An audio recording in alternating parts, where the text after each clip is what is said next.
Om Ajnanatimirandasya Jnananjana Shalakaya Chakshurunmilitam Dhena Tasmai Shri Gurave Namaha. I'm so happy to be here with all of you tonight. Coming into this temple is always a new life's experience. And seeing all of you here is the best of the best. Thank you for coming. And thanks to everyone who's joined us online. May I have a Bhagavad Gita? I know if we can distribute 50 or 100,000 Gitas a year, we should probably find one here. So, in the Bhagavad Gita,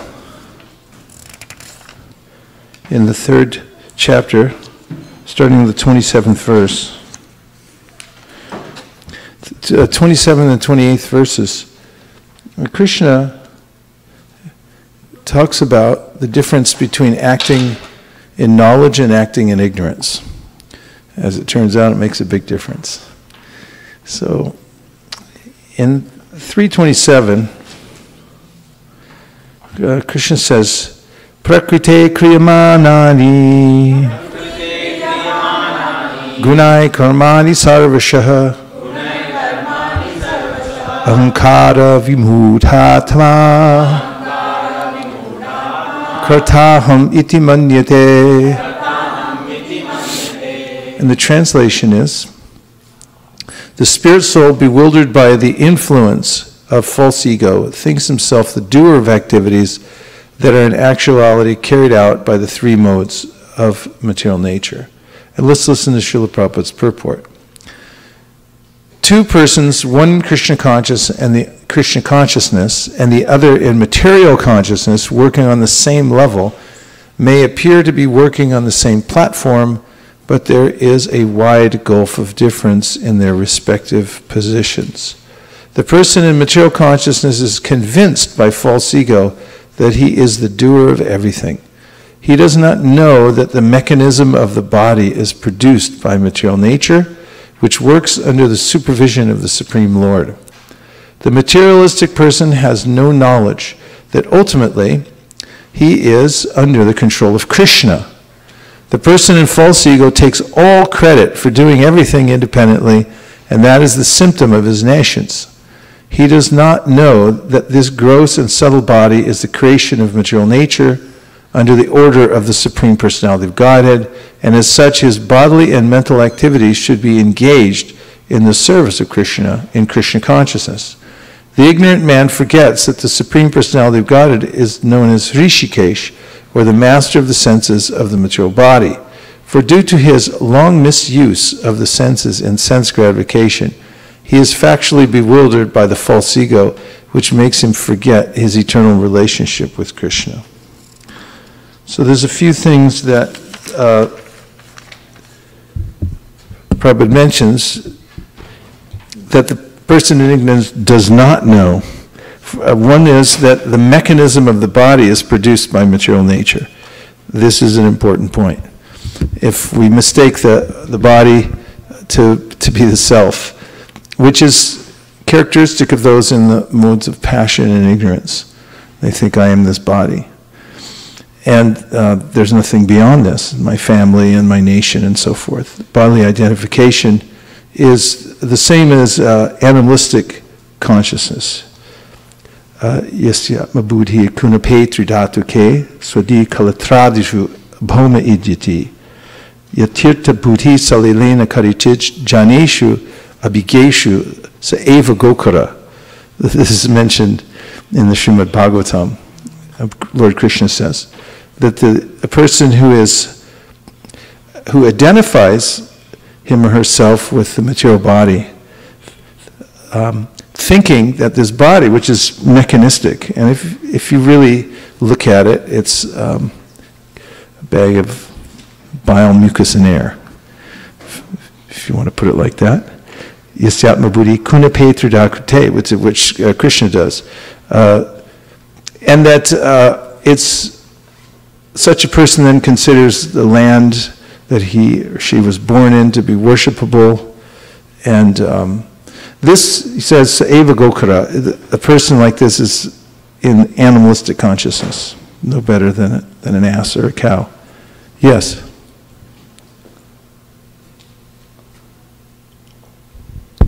This question was raised in our Bhakti Vaibhav class, that although the cow is considered to be worshipable, what is the reason that she's listed over here? Is it just animalistic consciousness? It's an animal. Just like that? Yeah, worshipable animal, but they don't have evolved consciousness, even though they're sacred animals. So, and very particularly the cow, because Prabhupada says that if a calf dies, then if they put the calf in front of the cow, even when it's dead, then the cow will give milk and lick the body of the calf, thinking that it's alive. And so, in a similar way, a person thinking this body is alive, which it's not, and then invests him or herself in rendering service to the body and the senses. It's similar.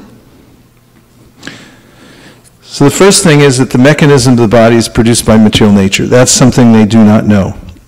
And the second is that the material nature is controlled by the Supreme Personality of Godhead. And the third is that he should engage his service in senses in the service of the Supreme Personality of Godhead. These are the three things that Srila Prabhupada mentions in his purport that they do not know. First is that the body is mechanistic and that they're different from the body.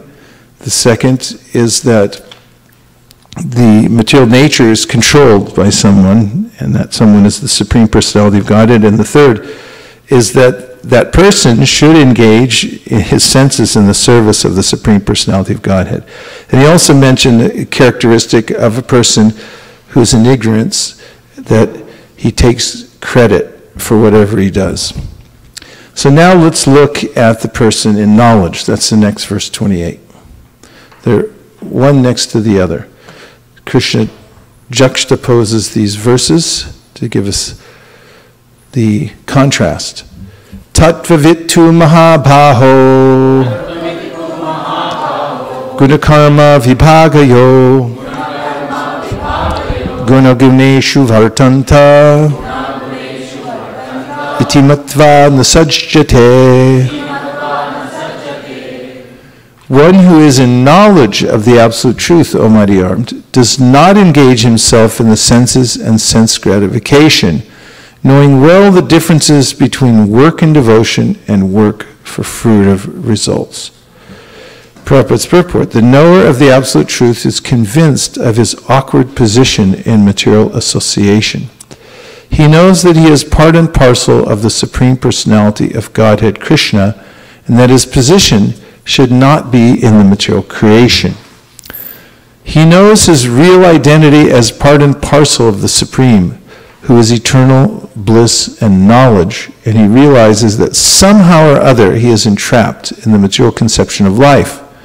In his pure state of existence, he is meant to dovetail his activities in devotional service to the Supreme Personality of Godhead Krishna. He therefore engages himself in the activities of Krishna consciousness and becomes naturally unattached to the activities of the material senses, which are all circumstantial and temporary. He knows that his material condition of life is under the supreme control of the Lord. Consequently, he is not disturbed by all kinds of material reactions, which he considers to be the mercy of the Lord.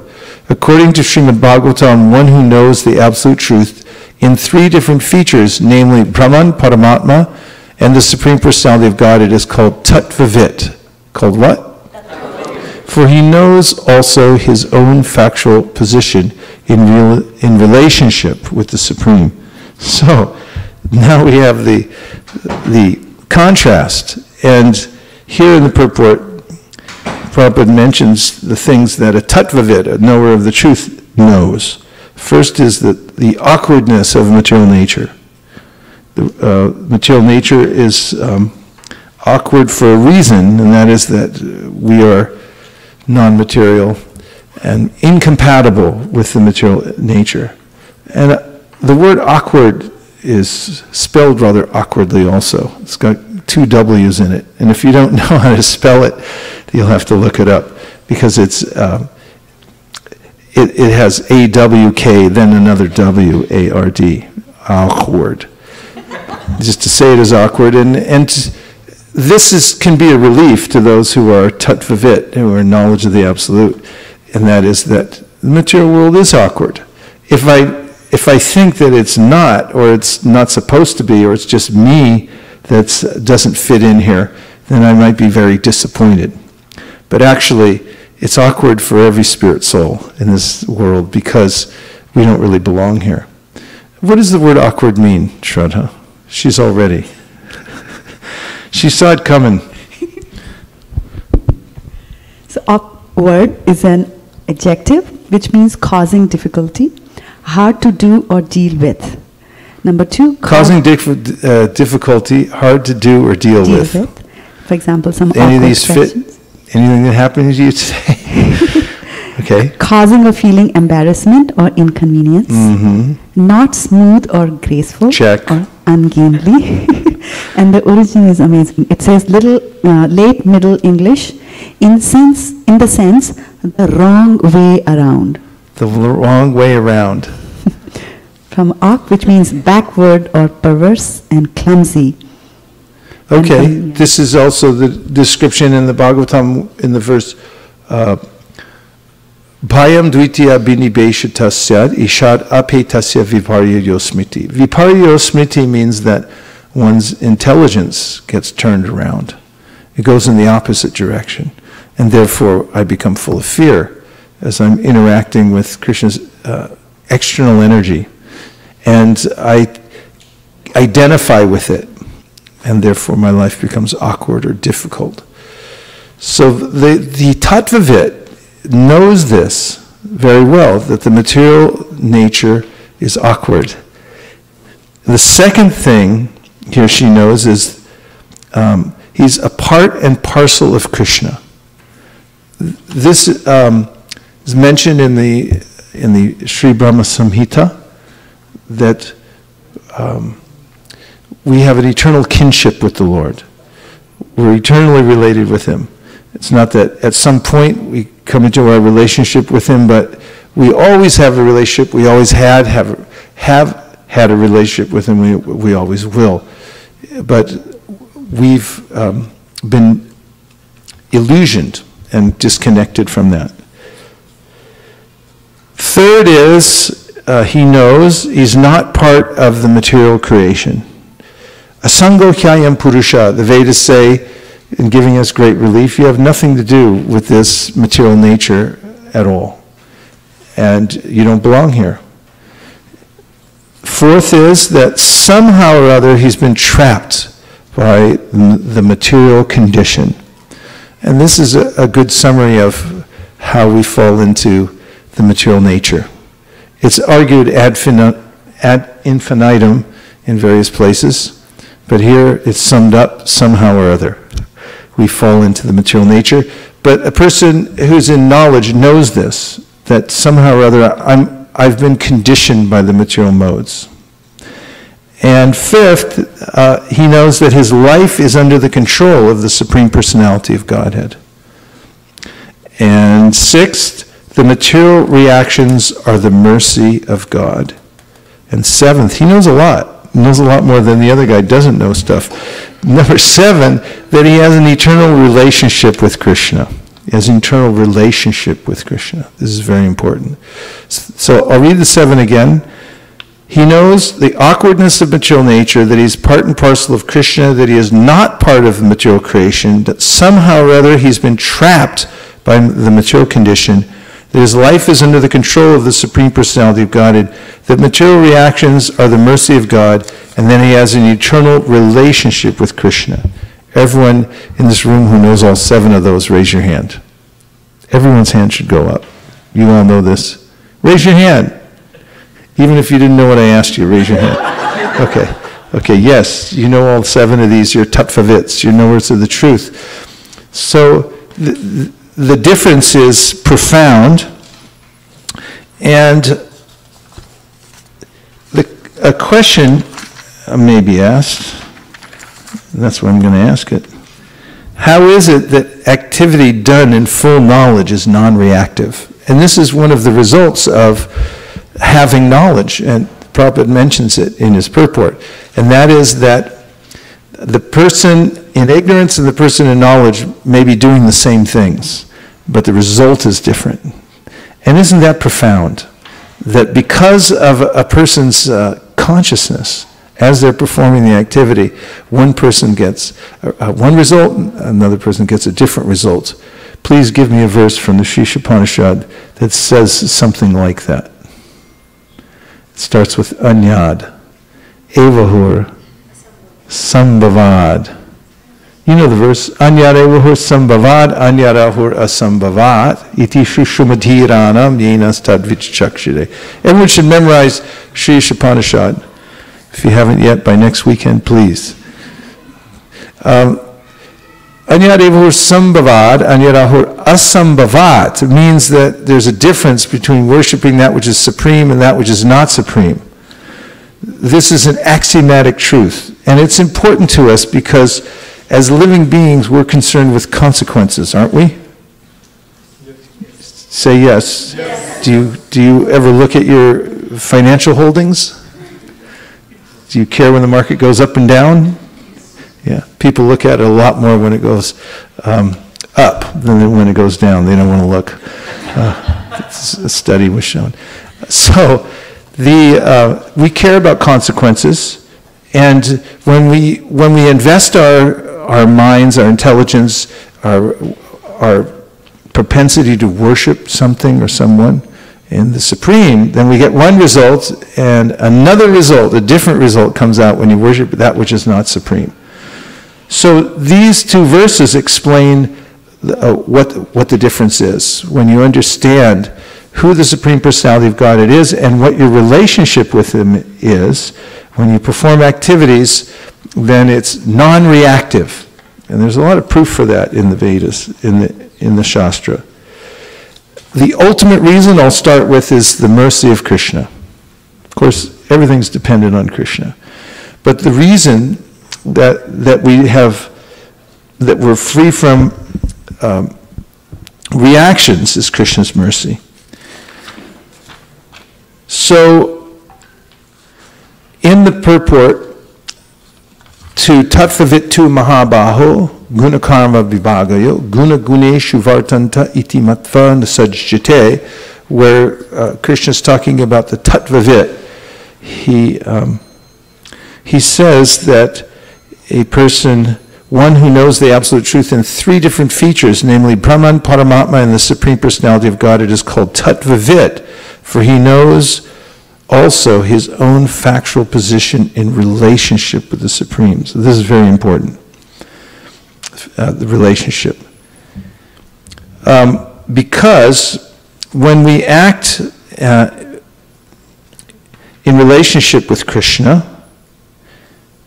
Krishna intervenes in our lives.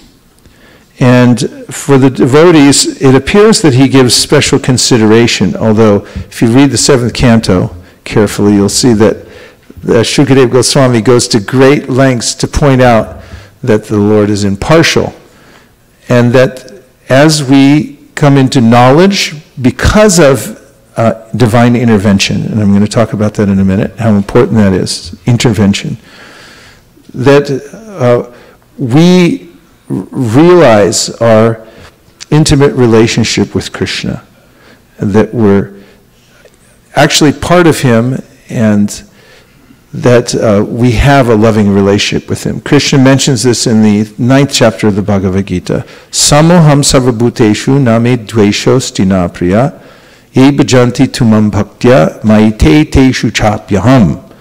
He says, I'm equal to everybody. But one who worships me, samoham sarvabhuteshu name dvesho stina priya, doesn't envy anybody. Ye bhajanti tumam bhaktya. If somebody worships him, maite teshu chapyaham. I'm in him, he's also in me. And so the person who comes to knowledge then begins to realize his relationship with Krishna. So,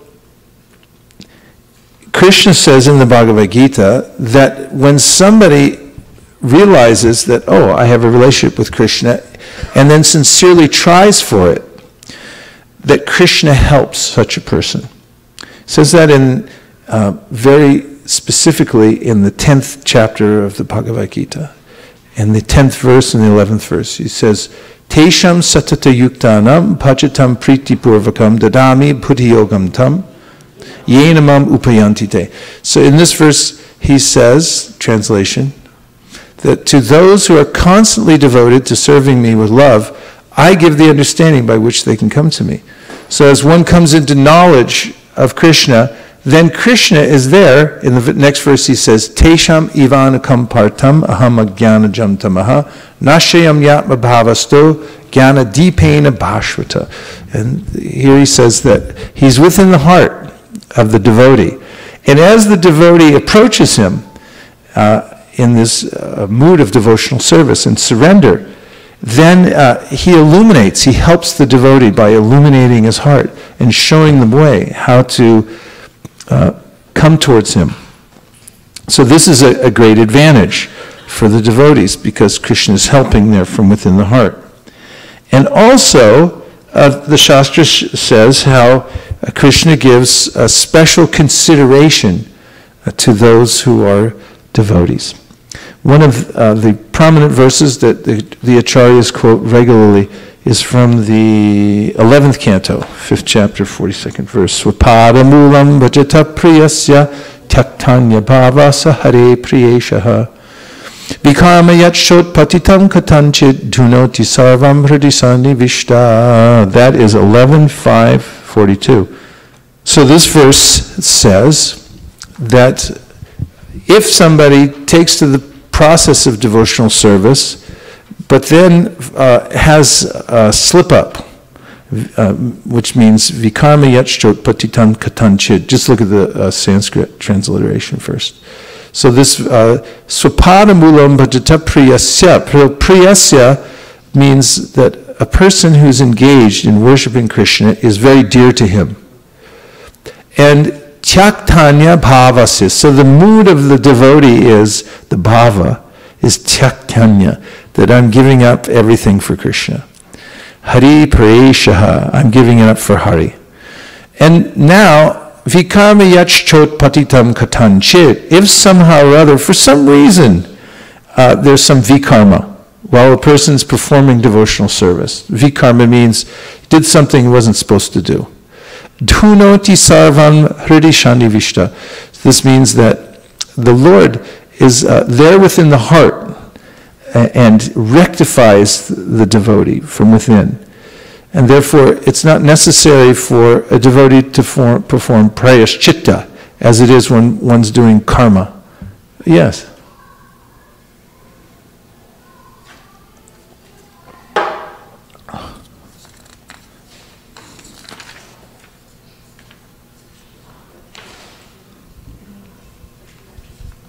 Hare Krishna Maharaj, when you say that the Lord takes away, He just wipes it off, even if there's a mistake, you are talking about a pure devotee, right?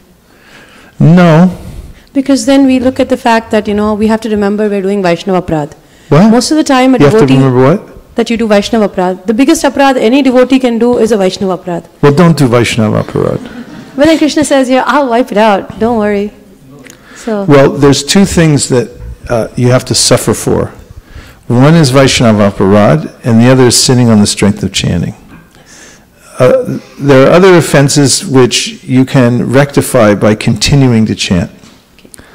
As it says in the Vaishnava Tantra that Nama Aparada Yuktanam Naman Yeva Harantyagan Avishani Prayuktani Nam Yevarta Karanicha.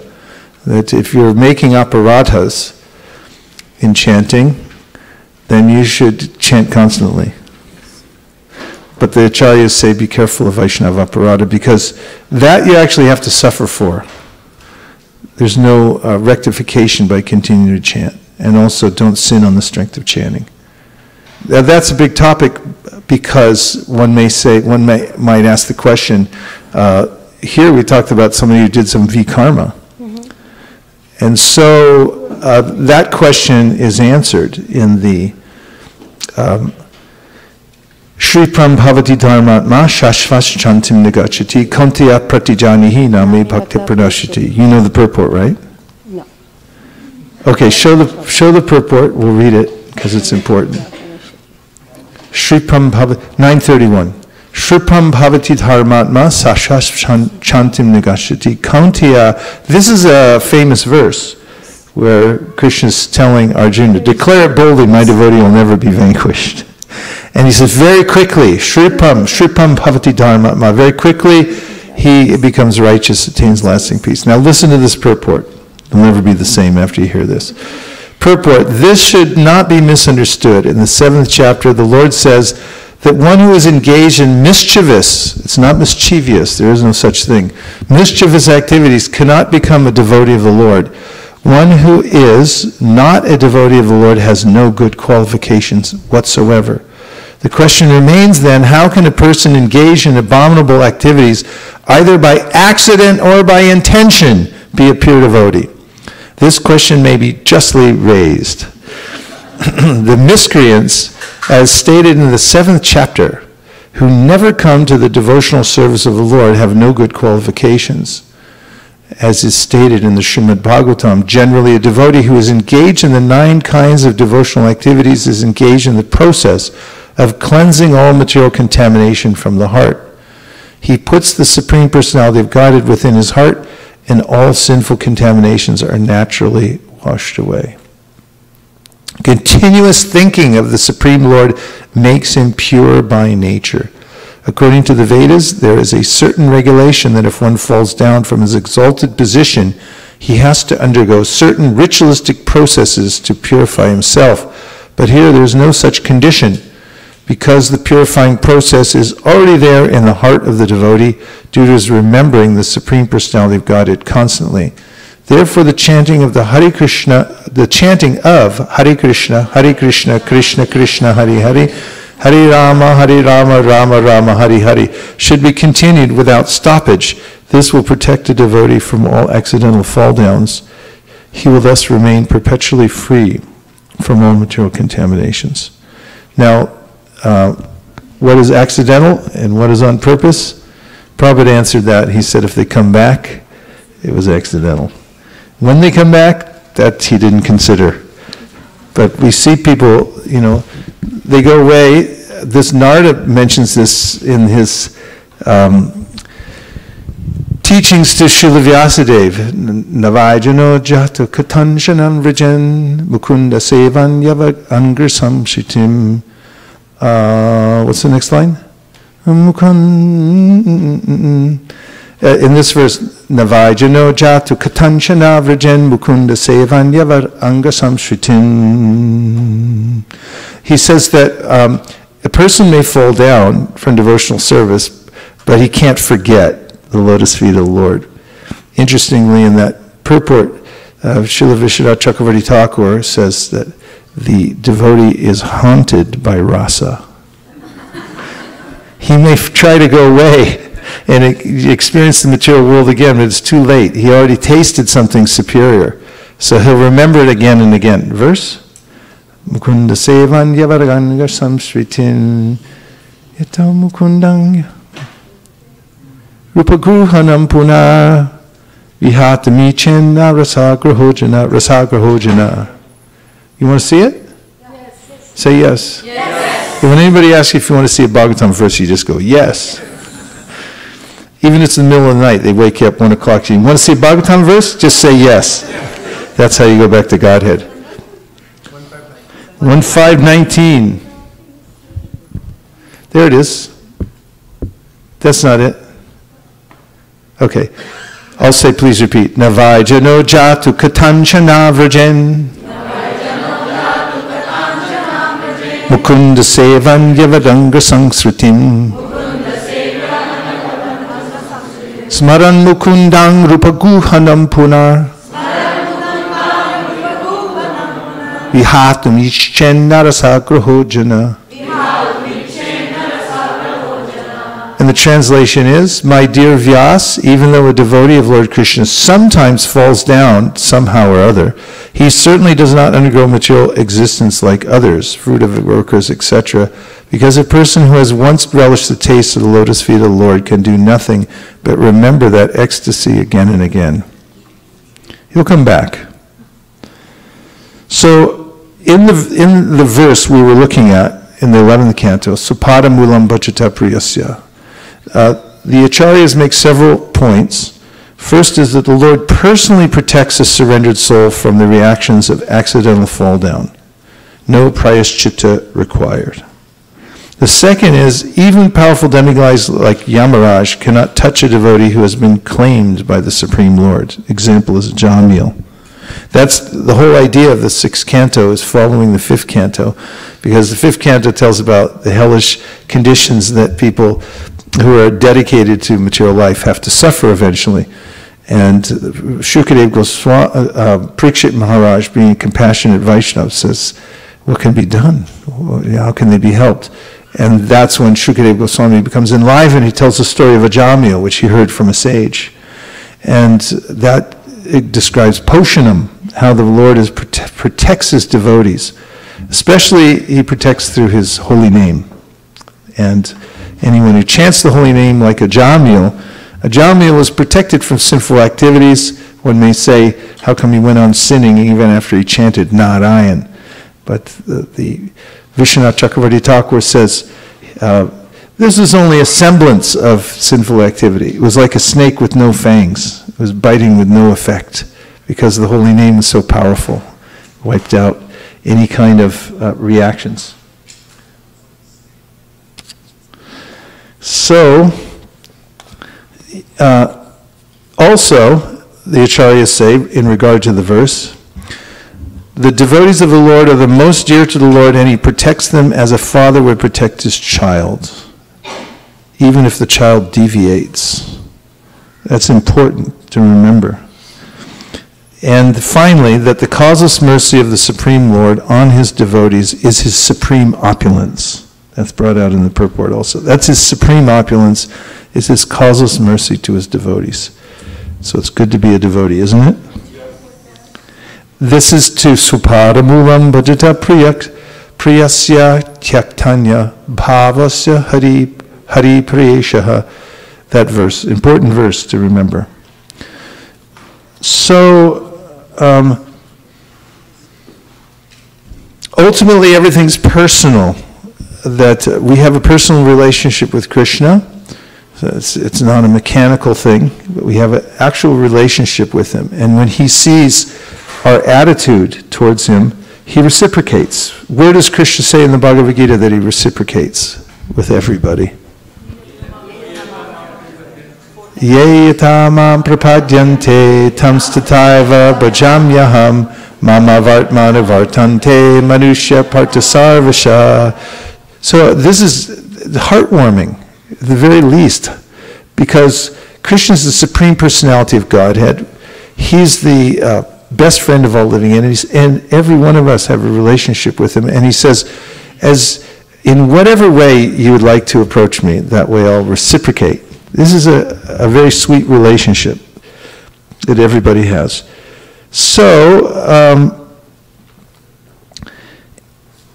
if even at first, when someone takes to the process of devotional service, with just a little bit of knowledge that Krishna is the Supreme Personality of Godhead. One time, Pushkar was telling me, either he or someone else, I can't remember if it was him or he was telling a story about another book distributor. It was in a parking lot back in the 70s. They were selling Back to Godhead magazines. And some skeptical man came by. He said, let me see what you're selling. He started going through the magazine. He said, well, what's it about? He said, it's about the Supreme Personality of Godhead. And the guy said, this stuff's so weird, it's got to be true.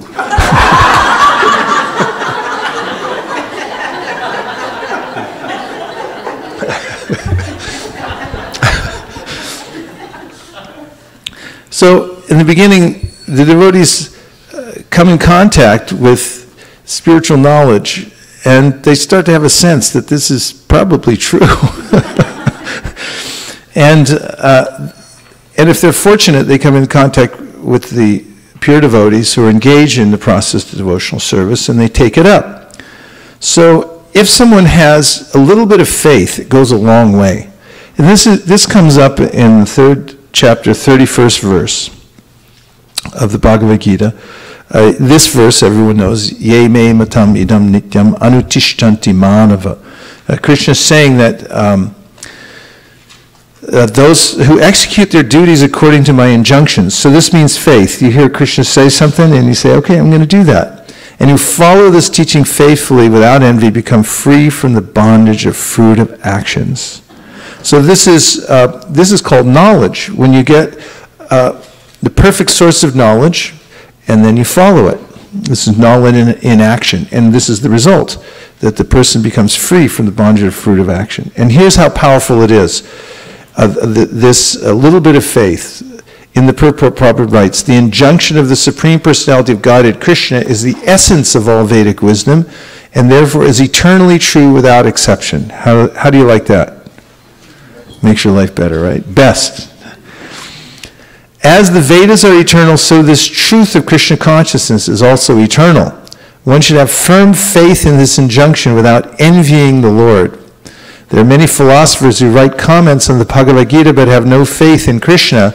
They will never be liberated from the bondage of fruit of action.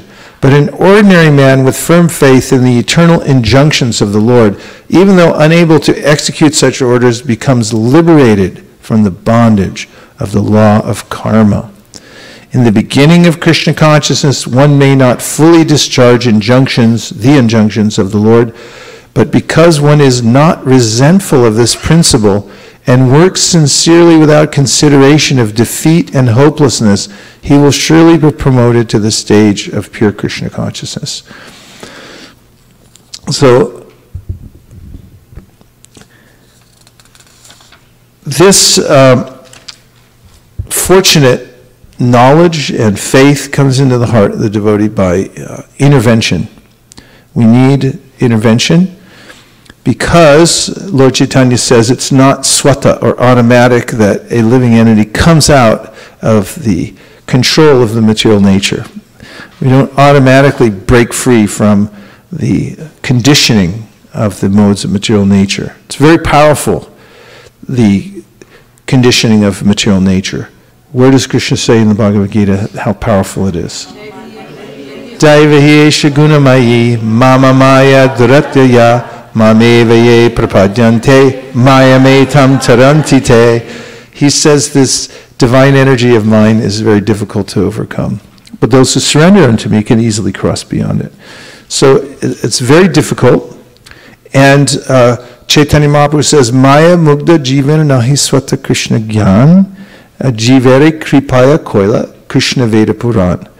There's all kinds of help that's offered. Here he mentions Srila Vyasadeva, who's making the Vedas available, the Srimad Bhagavatam very specifically, so that the living entities can read it and get outside knowledge, so that their contaminated intelligence, they can become freed from the rule of their contaminated intelligence and become liberated. And one who accepts the instruction of Krishna, ye me matam idam nityam, anutishtanti mana, without envy. Why should somebody else know everything and be in control? Well, Krishna is. That's his position. If one is simple and accepts that faithfully and follows Krishna's injunctions, then that person becomes freed from the influence of the contaminated intelligence and is able then to engage in devotional service. So that's an example that, let's say a neophyte devotee gets in the car and suddenly his contaminated intelligence says, hey, go to the bar. What do you call it, a pub? Pub or a bar? So you go to the pub, go to the bar, and so all of a sudden, he's in the car and he's driving towards the pub. What do you like, pub or bar better? Neither. Good, that's the right answer. See, it was a trick question. Very good. So then he may be even, chanting shlokas on the way there, but let's say he has a driver. He gets a driver, take me to the pub. So then driving down the road, and all of you are even shocked just to hear this, that he's doing that. But, he's thinking it's just a whim in the intelligence, something came up, and it's like, go there. So he's going there, even though he's chanting or something like that, but still the progress is being made towards that destination. So they come up to an intersection, and there's a devotee there. He looks in the window and he says, "Hey, Krishnadas, where are you going?" And Krishnadas looks out and he goes, "I'm going to the temple." Now what just happened, there was intervention. It came from the outside. Is a contaminated intelligence told him, go to the bar. And for some reason or another, he just followed it, because living entities are tiny, and they get influenced by the material energy until they become extremely strong and they've transferred over to the other side. That is, past anartha nivriti, into ruchi. And they're developing a positive, like pushing a big stone till you get to the top of the hill. Once you get past anartha nivriti and the ruchi starts to come, then the stone starts running down, going down the other side. You become inclined towards Krishna, not towards Maya. But until that point, there's danger. Of course, there's always danger in the material world. At any point, someone has to be careful, vigilant. So in this example, the person there is following his contaminated intelligence. Even though he's a devotee, he may even be chanting shlokas or japa on the way. But then the outside influence comes. And suddenly his intelligence is brought back. And you go, oh, whoops. Oh, yeah, turn around, take a right here, not a left, and let's go that way and go to the temple. So this kind of outside influence, good outside influence that comes from the devotees and from Krishna in the Bhagavad Gita allows us to come to this point of tattvavit, of knowledge. And once we have that, then the way that we move in the world, the way we work is considered, because our activities now, our intention now is towards serving Krishna, even while living in this material body.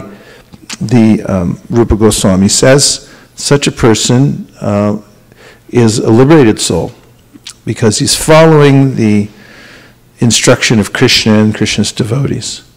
So the verse Tattvavit tu mahabaho gunakarma vibhagayo gunaguneshu vartanta iti matva nasajjite tells us the position of a person who has come to this knowledge that I'm not the body, I'm not part of this material nature at all, I have nothing to do with the material world. Krishna's in control, he's the Supreme Personality of Godhead, and I have a relationship with him. And the other person's being described, prakrite kriyamanani gunai karmani sarvasha, ahankara, the person thinks I'm doing everything, although it's being carried out by the material nature, he's being controlled by the material nature. So this is the difference between the contaminated material consciousness and the devotee. And one comes to this level of knowledge through which one is able, by which one is able to overcome the influence of material nature by the good graces of the devotees and Krishna.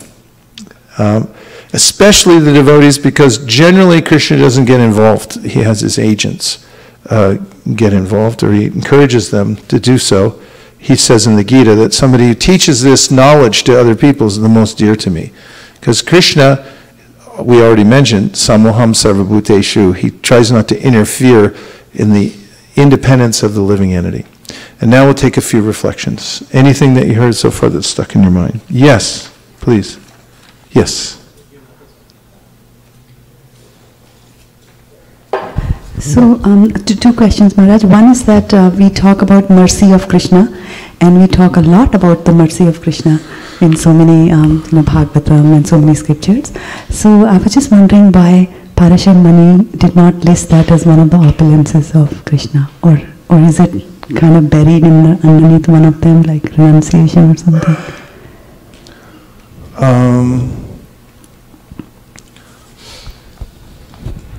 Well, I don't have a specific answer for that. Those are general categories, but I've not read any specific commentary about why that mercy isn't mentioned there. But when we come to Krishna, the closer we get to Krishna, the more we see his compassionate, merciful side, especially in the Bhagavatam. Kamba daya alum sharanam brajema. This is a question that Uddhava asks. He said, who would take shelter of anybody else? Because he's mentioning him in relationship to Bhakti. Aho bhakti yam stanakala kutam jikam saya payad apyasadvi. He says, Aho bhakti yam. Uddhava is saying, oh, how wonderful that Krishna killed Putana. Bhakti. She's the sister of Bakasura. So her name is Bhakti. So, Aho bhakti yam stanakala kutam jikam saya payad apyasadvi. Even though she was a fake nurse, and she came in with bad intentions, and she tried to kill Krishna, Krishna gave her a position of mother. So in the purport, in the last line of the purport, if you go down to that, Prabhupada writes, the Lord accepts the least qualification of the living entity and awards him the highest reward. That is the standard of his character. Therefore, who but the Lord can be the ultimate shelter? And in the material world, we have more of a sense of justice, the law of karma. We deal with how Mahavishnu oversees the world, and there's a kind of mercy within karma because it helps to refine us. It's a kind of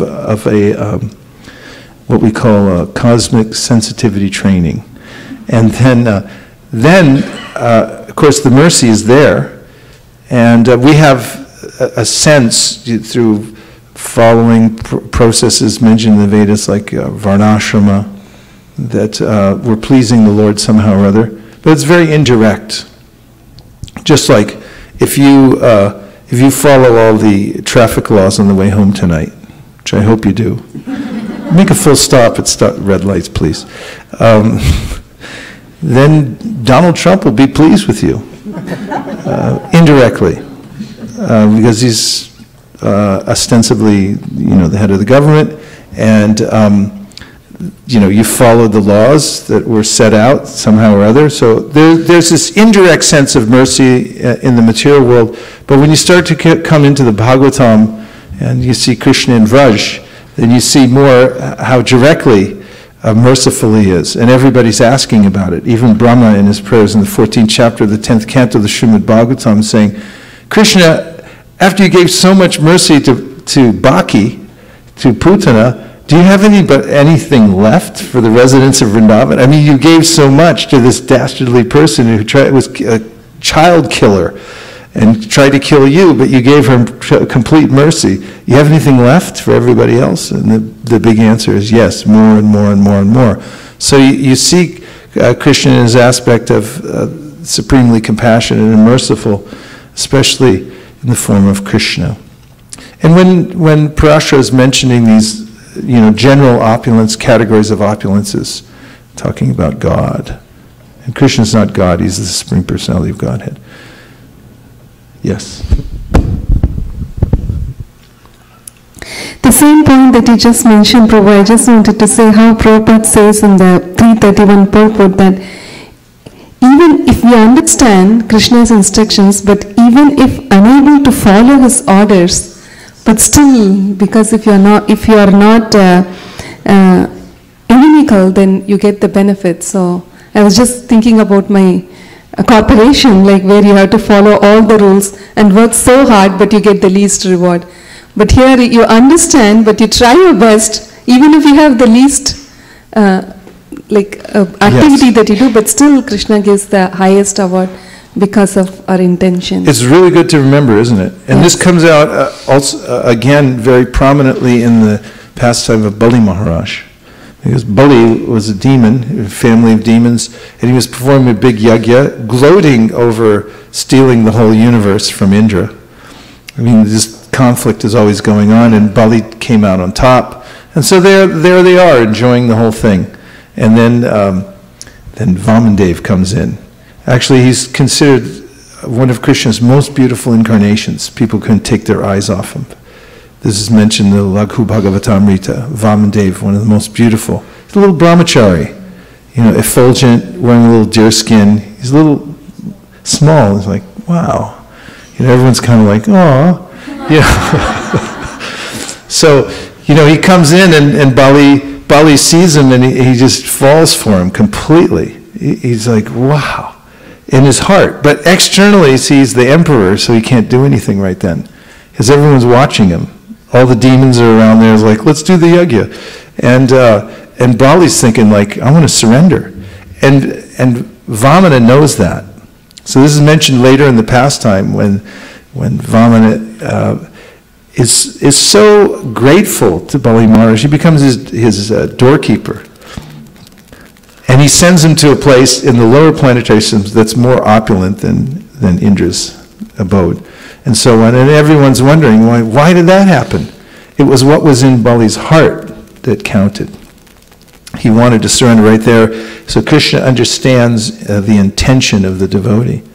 As the person struggling along in devotional service, but their full intention is, I'm going to surrender. It's interesting, isn't it? What is an intention anyway? Can you put one in a laboratory and look at it? You look at it, what do you got in there? A little intention. It's not I was thinking about this the other day. It's the most consequential of any other thing, emotion that we have, or any other, whatever it is. What is an intention anyway? It's our free will. And for instance, I'll just give you an example. If someone comes up to you and says some nice words, but you find out later that their intention really was to rip you off or something. How do you feel? It doesn't matter what they said. They're like, oh, they really didn't care. The phone stayed on. They thought they were off, and they say, ha, ha, ha, got them, and they go, oh, the intention was wrong. So, you feel you've not just cheated, but devastated. And if somebody does everything wrong, but their intention was right, you go like, okay, no problem. We get you. You're okay. Somebody can very awkwardly give you something, give you the wrong thing, broken thing, whatever it is, but their intention was right. There's an example of a little child goes out and picks a flower on Mother's Day and brings it to the mother. It's from the mother's garden. It's like, but the intention was there, then it becomes overwhelmingly powerful.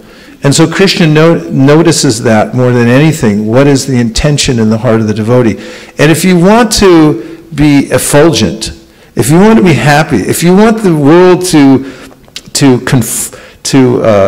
be beautiful, then change your intention in your heart.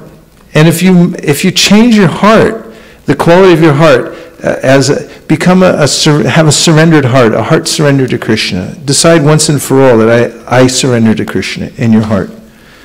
Then everything else around you will change, and the tenor of your voice, the quality of your speech, everything will become effective. Otherwise, wrong intention, you say the same words, and they won't have the effect. What other things? I thought it's your hand going. Okay, yes. Prabhu, I was just thinking that, since the beginning we were talking about how certain conditionings that we have can be gone with chanting, but Vaishnava Aparadh, we were discussing before, that is something, the most scariest thing. So what exactly does a Vaishnava Aparadh comprise? I have this question because I was just thinking that while we render our service, we might have a difference of opinion in a couple things, which, as you just mentioned, the intention may not be to put somebody down, but you might have the service on your head and make sure that things have to be changed in a few ways. So in that process, you might affect somebody. You might so-called offend somebody. Is that a Vaishnava Aparadh, or should we let the service, thing become secondary and make sure that you're just be a pleaser every time? The intention is very important. Well, just as a general point, we should be very careful. That's why devotees go out of their way. I noticed, devotees are talking in meetings, this one and that one, even if they're talking about somebody who, is sort of like going against the grain, and, what are we going to do about this? It's causing problems, maybe even to a lot of devotees. They'll still say Prabhu, such and such Prabhu. Or, they'll use the honorific because they're being careful. This is the level of care that devotees take when they talk about other Vaishnavas. So that's important. On the other side, there is sort of a threshold, which is that you're envious or there's some malice involved. And that incidental things, we have to be careful about also. That's why there's etiquette. And if you bump into a Vaishnava, what do? You go back and you're like, and if you accidentally offend a Vaishnava, you go back and make sure everything's okay. So we're always careful on that level. So if you come into an area, a room, a website, something like that, where people they took off all the governors and they're just like going for it, criticizing devotees. It's like it doesn't matter anymore because of this, and that. You can list all kinds of things. Run. Be careful for your spiritual life, because there's a way to deal with things and there's a way to kill your spiritual life, which is not being careful and saying it doesn't matter anymore. It always matters. You have to be careful of Vaishnava aparadha. Krishna likes devotees more than anything, and it's not for us to say that they're not devotees. Don't make that presumption. So there's a few practical things. Oh yes, from the internet, please. Who's on the internet tonight? We know for sure that we have Vaikunt Naik, Prabhu. Oh, that's good. My key takeaways, number 1, haunted by rasa. Vishwanath Chakravarti's statement is deeply reassuring that once a person has got introduced to Krishna consciousness, even if he goes off, the taste will linger and the person will come back. Number 2, divine intervention. How Krishna, either through directly or through his devotees, steps in to adjust the wayward behavior of neophyte devotee. Was that Vaikuntha Nayaka? Yes. Very nice. He always pulls out essential points. Thank you, Vaikuntha Nayaka. So, practical steps. We heard about how people who are in ignorance take credit for everything. And so, in a practical way, devotees can and do, you'll notice, they don't take credit for what they do. They always give the credit to Krishna.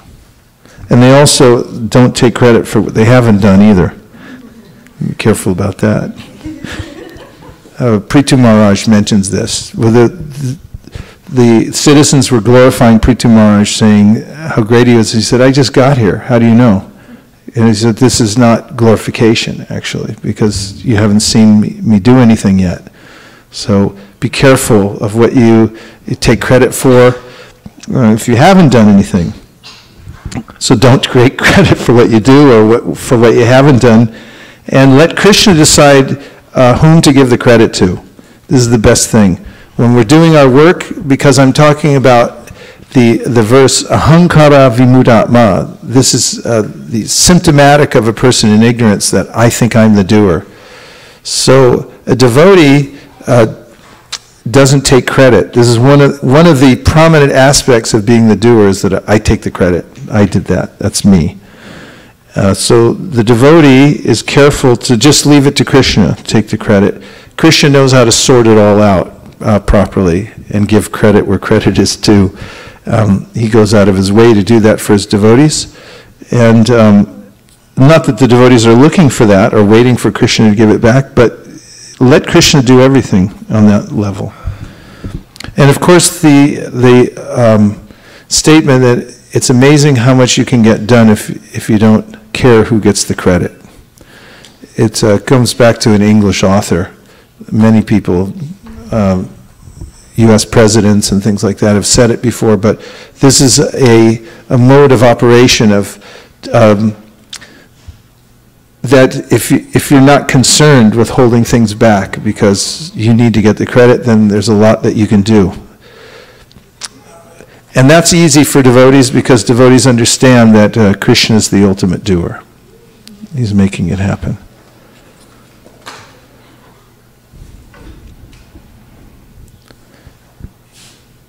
And about intervention, Prabhupada writes, actually he's in a conversation, he mentions that everything, all resources are here in the world, but you can't touch them unless they are made available to you. And he says that you can't get them without God's intervention. So consider the fact that you have a certain level of education, you have a certain lifestyle. Prahlad Maharaj mentions in his prayers to Lord Nrsingadev that these things are all Krishna's mercy in his arrangement. Some people have more, some people have less. These are all because we all have a certain capacity. And as Chaitanya Mahaprabhu said, right after he took sannyas, he went out with his followers and he asked them, "Did you bring anything with you?" And they said, "No, we didn't bring anything. You didn't tell us to bring anything." He said, "Very good, because I want you to see that the Lord has filled up the universe with food and money. But people can only get what is allotted to them by the Supreme Personality of Godhead." So Prabhupada says in this conversation that everything comes by the intervention of the Lord. And then he says the way in which that intervention becomes possible is through yajna. So yajna is the key to knowledge and opening ourselves up for everything that's beneficial for us is by performing yajna. That's the answer. And so those who are in knowledge, they perform all their work as yajna.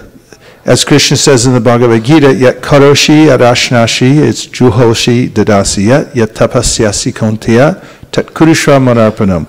He gives us as a preliminary instruction that whatever you do, whatever you eat, whatever you offer and give away should be done as an offering unto me. And so that way, everything that we do should be in yajna, in service to Krishna. This way, we open ourselves for the intervention of the Lord in our lives through yajna. And then, as far as intervention goes, Prabhupada warns that the material nature will intervene in your life if you're not careful. So the other aspect of being a tattvavit is to be vigilant that the material nature doesn't intervene. Because if you leave an opening, and I heard this recently, there was a spate of violent crimes on the subway, not the subway, but the BART. And I heard a policeman talking about it, and he is a chief of police, so he's very educated in criminology. And he was saying that these are, we as citizens, one has to, there's not enough policemen to protect every single person. So one has to be careful of crimes of opportunity. The citizens have to protect themselves because in one way, if you leave yourself open for crimes to occur, then partly you're responsible because you made it so available. So you have to protect yourself. So he said, like, so many people steal cell phones now. As you're just standing there on the platform with lots of people around you, hold like that, someone will come by and grab it and jump on the train. I don't know how they do it, but something like that. So he said, be careful, watch out. So in the same way, the material nature will intervene in our lives if we leave openings. these are opportunities that we leave open. You leave the door a little open, and then the material nature will come in and become recaptured. So you have to be careful. And finally, in the practical sense, Prabhupada writes in the Nectar of Instruction about practice doing things right. And that is called tat karma pravartana. And he says there's two sides to that. One side is the yam and the other is a niyam. So there's do's and don'ts. So you have to be very careful, he said, about following the 4 regulative principles. And then on the other side, he said, be very careful and meticulous about chanting 16 rounds. Doing your daily chanting very carefully. And from that, I'll read you the section. As already explained, one should not be idle, but should be very enthusiastic about executing the regulative principles, tat karma pravartana. Neglect of the regulative principles will destroy devotional service. In this Krishna consciousness movement, there are 4 basic regulative principles forbidding illicit sex, meat eating, gambling, and intoxication. A devotee must be very enthusiastic about following these principles. If he becomes slack in following any of them, his progress will certainly be checked. Srila Rupa Goswami therefore recommends tat karma pravartana. Everyone say. One must strictly follow the regulative principles of Vaidhi Bhakti. In addition to these 4 prohibitions, yam, there are positive regulative principles, niyam, such as the daily chanting of 16 rounds on japa mala beads. These regulative activities must be faithfully performed with enthusiasm. This is called tat karma pravartana, or varied engagement in devotional service. So one way to do that is to make sure that you line everything up ahead of time. Because the mind likes to do things randomly when it's not trained to be regulated. And I've found that if the night before I put out in order, in fact I started using post-it notes, this really helps, on each item that I'm going to attend to in the tat karma pravartana. I put a post-it on it with a number. 1, 2, 3, 4, 5, and they're all lined up with a post-it on it. So when I wake up, as I've said many times before, I'm not the same person as when I went to sleep. And I'm often startled, it's like, wow, who set this up? This is really a good idea. If you put those kinds of things, when you have the wherewithal to do so, in place, then at other times, when the material nature has a little more influence, then you'll have this or a track already ready to go. And then your mind will be much more ready to follow it and just say, okay, I'll do it. So put yourself in an advantageous position so that you can take advantage of the tat karma pravartanas in your life. Line them up, put them in front of you, and make sure that you can see them and reach them and move forward. And now we'll take a few more reflections.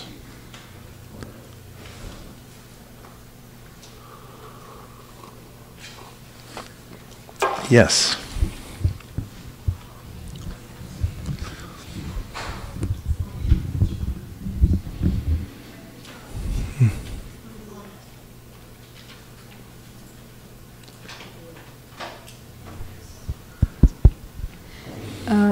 In the Nectar of Devotion, when we read the definition of pure devotional service, we say Ajnabhilashita Shunya Jnana Karmadya Navritam.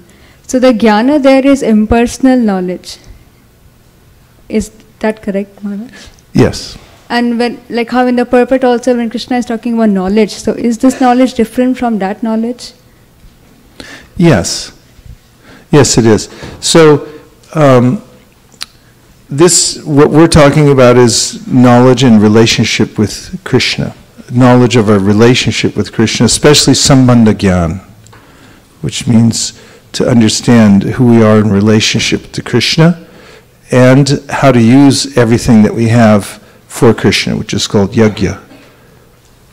So is it correct to say that there's knowledge which can lead someone to impersonal realization, and there's knowledge which can lead to devotional service? It's like classification of knowledge like that. Yes, but technically the knowledge that leads to an impersonal consideration is actually avidya. The Sri Upanishad says that those who engage in the worship of demigods into the darkest region of ignorance, and still more so to those engaged in the worship of the impersonal absolute.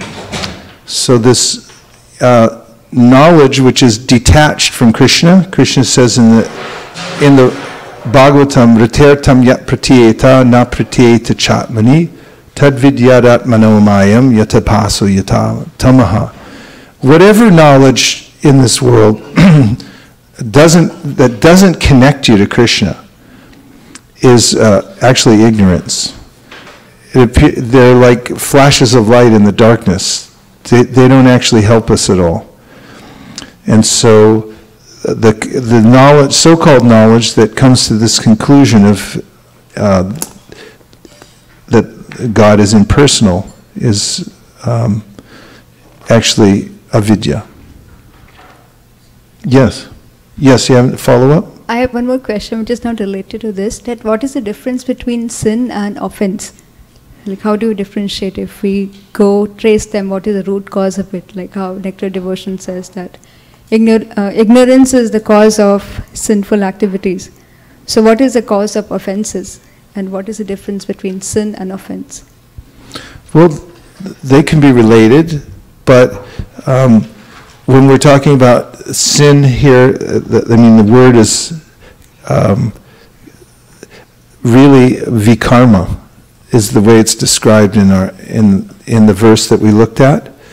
So it's activities that you shouldn't do, and there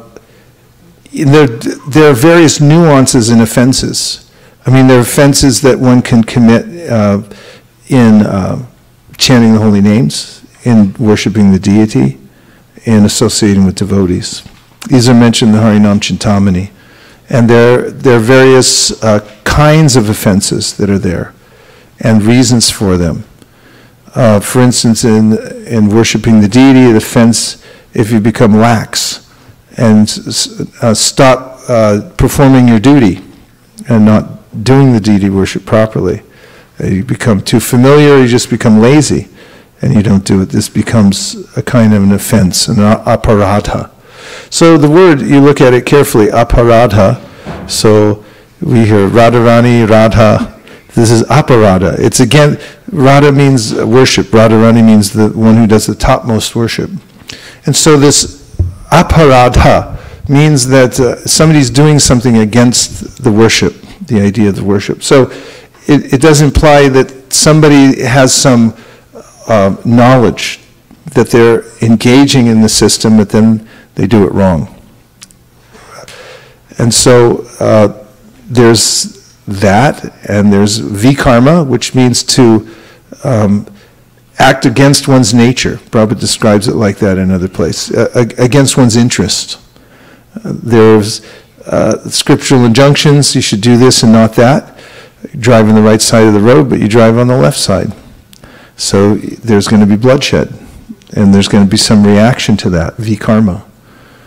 So what we say sin really is a word that means vikarma. We're doing something against our interest, our ultimate interest. But the cause of both the offense and sin is avidya, or ignorance. Well, as I mentioned, in some kind of aparadhas, we might have weakness of heart. This is one thing that Haridas Thakur mentions. Due to weakness of heart, I become attached to petty material things, and for the sake of those, I don't do my devotional service, or I'm inattentive, because I start looking at something else rather than the holy name when I'm chanting. And so this becomes an aparadha. And this is due to like defects, anarthas within our heart. There are basic anarthas, symptoms of anarthas. First one is laya, which is called sleep. which it means sleep, that I become sleepy when I'm doing my chanting. Chanting and then I get tired. But if someone called me up and said, you just won the lottery, I'd wake right back up again. And then Vishepa, which means that there's distraction. I'm doing the thing, but I'm not really paying attention to it. And then Apratipati means that there's no sleep and there's no distraction, but I'm just not into it. Meh. Like, just forget it. I just want to do it. And then there's Rasasvada, which means that there's I have a taste, a natural taste for sense gratification. It's still there in my senses. Like, I look at stuff and I think, oh, I want that. And then there are innate kinds of bad qualities like lust, greed, anger, and things like that, and they come out from time to time. So these are there naturally in the heart of a person who's conditioned by the material nature. These are called the 5 obstacles to ruchi, or actually the real definition is when these 5 obstacles are removed, then one comes to the point of nishta bhakti, which means steady bhakti, because these are the 5 obstacles that keep us from being steady. So while one's in anartha nivritti, practicing devotional service, and is being plagued by these things, these may be the causes of aparadhas. There's also, Vishwanath Chakravarti Thakur says in the Madhurya Kadambini, as one begins to perform devotional practice and then becomes well known for it, in other words, the person actually is starting to advance, and then other people might come to that person and start offering all kinds of accolades and gifts and things like that, and that person may be carried away by that. And this is another kind of influence that can cause aparadha. So there's various things, forces that can cause aparadha as we're practicing. So in Vaidhi Bhakti, we have to be very regulated and careful when we're doing that. So they're not exactly the same thing, vikarma and aparadha. Slight, subtle difference. Prabhu, you had a point.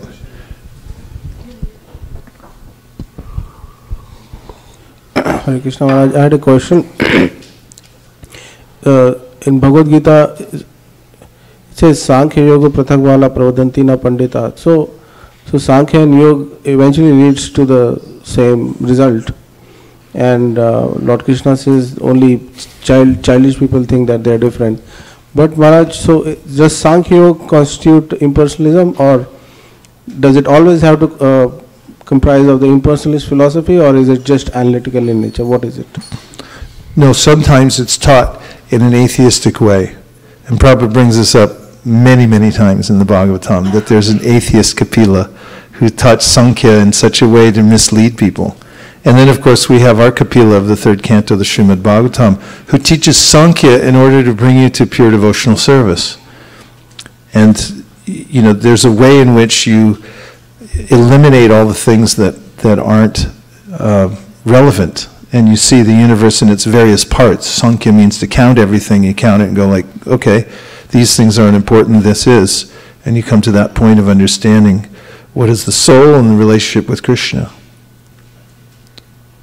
Hare Krishna. Yes.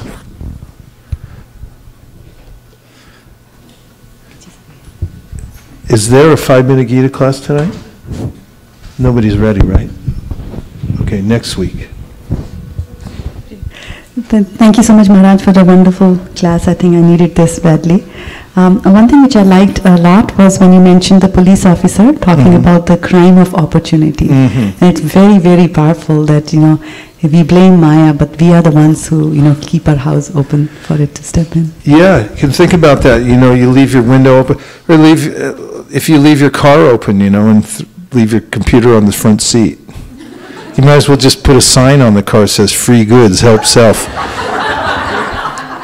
You're in one sense you're complicit because you tempted somebody to do it, or at least you put yourself in a disadvantageous situation. So yes, it relates to the way our relationship with Maya. So we have to not put Maya's opportunistic. So if we don't give an opportunity, then we'll be okay. Pri Kishori.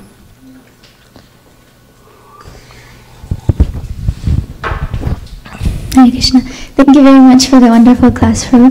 So from the Swapada Mula verse, one of my favorite, the beautiful lines that came out of that was, the causeless mercy on a devotee is the supreme opulence of the Lord. And I liked how you used the example of Ajamil, where he had the perfect circumstances to be, advance himself to be a pure devotee, but he left that all to pursue, like total U-turn into a different life. However, because Krishna has the mercy of a father, as soon as he saw that Ajamil sincerely chanted the holy name, he was free from the clutches of Yamaraj. So I really liked that point.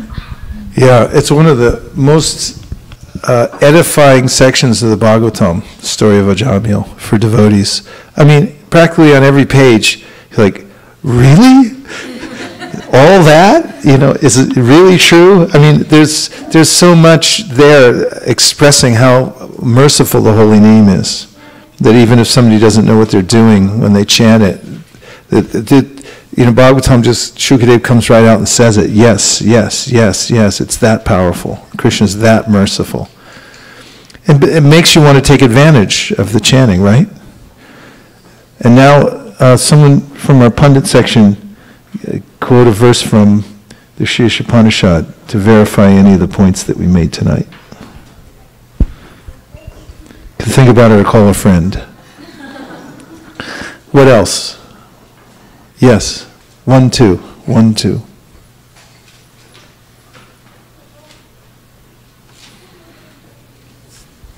Thank you very much, Maharaj. I like the point you mentioned about anartha-nivritti. You compared that to taking a stone up the hill, and then on the other side of the hill is just starts freely rolling. Then when one comes to Nishtha, and then further. Yeah, and Vishwanath Chakravarti Thakur, again from the Madhurya Kanambani, his metaphors are about nectar pouring, and that there's clouds and they're pouring nectar, and then it describes that they start to shower down with more intensity. So the more we move along the path of bhakti, and we become, we have greater capacity to take in Krishna's mercy, then the nectar pours more and more as we continue. Yeah. Maharaj, I was listening to some class, and very interesting point was made regarding, so you talked about Jivan Mukt, and it was mentioned in Chandogya Upanishad there are 8 symptoms of people who are in Jivan Mukt stage. So I just wanted to list them. Apahat Papaha means free from sinful tendencies. Vijaraha, not affected by old age. Vimrityu, they don't have fear of death. And Vishokaha, they are not affected by dualities. Vijigatsaha means they are very disgusted by material engagements. Atipata meant always engaged in devotional service. Satya Sankalpa, always thinking about the Lord. And Satyakam, whatever they say comes true. So,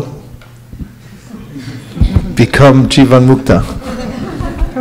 And my point, I was saying that in that context, that anybody who's resigned themselves to following the instructions of the Supreme Personality of Godhead, if that's their full intention, then there's indication that such a person. Well, as an example, if a person surrenders to Krishna and takes initiation. Initiation means the beginning.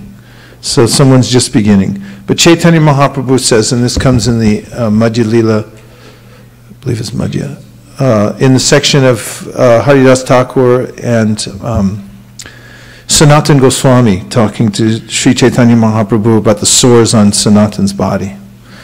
And Mahaprabhu talks about how a person who takes up the process of devotional service no longer has a material body. The body's transformed. And he quotes, or he gives the verse, and we're quoting, Tikshakali Bhaktakari Atma Samarpan. Shekali Bhaktakari Atma Samarpan. No, Krishna. Atma Sam, yeah. That the Krishna says this person is equal to me, or, on the same level spiritually because they've surrendered. So he gives that kind of indication.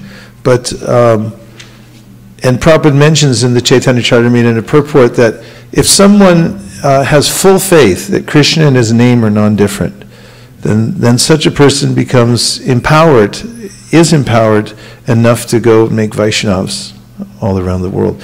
So there's a way, even in the preliminary stages of surrender to Krishna and taking to devotional service, as we mentioned also that, and it's said in the Bhakti Rasamrita Sindhu, that as soon as one takes up the process of pure bhakti, then one becomes free from material distress, because distress is caused by karmic reactions, and those reactions are eradicated by Vishnu Bhakti Ratahatmanam. And so then there's this case to be made that even in the preliminary stages, when one surrenders, one becomes a liberated person by dint of following. Of course, there's greater and greater achievement as one moves forward on the path. And that was a really nice citation. Thank you. Have time for one more. Yes. Thank you, Prabhu, for the nice class. I like the point you mentioned that all resources are here in the world, but you cannot get them without God's intervention. So if everyone understands that, then, people might not try to take others' resources. Yes, Chaitanya Mahaprabhu went on to give illustrations of that. He said, just like a king, every day he's brought a royal feast. He's king, he deserves it, right? So the royal feast comes, and one day he becomes angry at one of his enemies. He said, I'm not eating. So Mahaprabhu said, that's his destiny. He can't eat that day because he's angry. And next day the royal feast comes, and then he gets sick. He can't eat. So even the king, he should have anything, but he can't have it by the circumstances arranged by the Lord. Even if it's supposed to be fully available to you, you can't get it unless it's allotted to you by the Supreme Personality of Godhead. So it's very true that if you think in that way, everything belongs to the Lord, and everything within the universe, animate or inanimate, is controlled by the Lord. Then one should accept only those things necessary for himself, which are set aside as one's quota, and one should not accept other things, knowing well to whom they belong. Give him the mic. Give us the verse. Okay, you're ready. Ishavashamidam sarvam yatkincha jagatyam jagat tena taktena bundita magada kashasitana. Very good. Okay, give us another one. About knowledge, the difference between knowledge and ignorance. Oh, I have the different results. I had another one about the one that you said in the middle of the class. Andam tama pravishanti ye sambhutyam upasate tato bhuya evate tamo ya sambhutyam rataha. And you were mentioning about how those who worship the demigod go to the darkest region of hell. And then I think the second part is like those who worship the impersonal Brahman. And more still to those who worship the impersonal absolute. Yes. Yeah. Thank you. So, I think all of you are coming down on a bus, right? Good. One big bus for everybody. Is it one bus? Yes. So, I'm leaving early tomorrow morning to go down to Los Angeles because I have a few services to perform tomorrow. And then you're coming on Friday night? So I'll see you for Mangalartik, or at least for greeting of the deities on sometime on Saturday.